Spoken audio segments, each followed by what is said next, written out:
This week we pay tribute to one of the world's first underwater photographers, Frenchman Louis Boutin.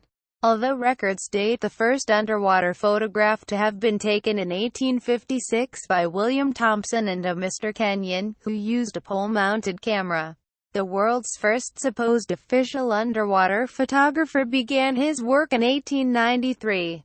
Boutin was first interested in biology, graduating in 1879 with a doctorate of science from the University of Paris.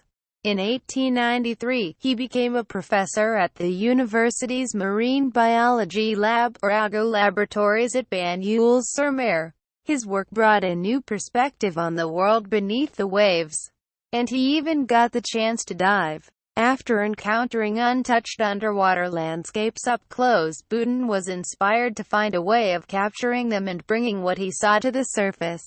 To create his concept of capturing underwater photographs, he contacted his brother, Auguste. Auguste was an engineer and drafted a plan for an underwater camera that allowed for underwater adjustments to the diaphragm, plates, and shutter. The first design even included a method of changing the buoyancy of the camera through an air-filled balloon. That same year, the camera was built and Louis began to experiment. Like many first-time experiments, he was left disappointed. The lighting was not what he had expected.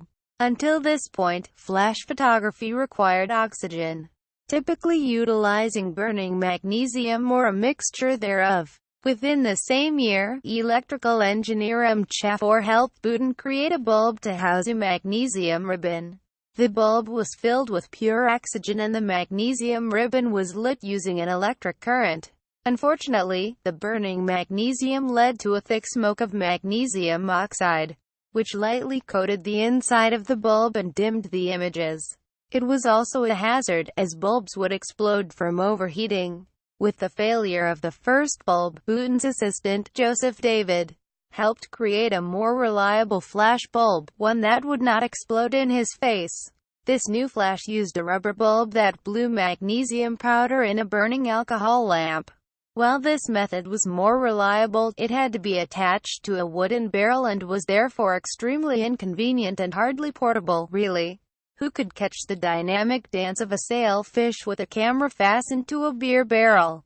Instantly, Boutin began to develop more reliable methods of photography, more compact and more portable flashes, smaller camera boxes, and improved lenses.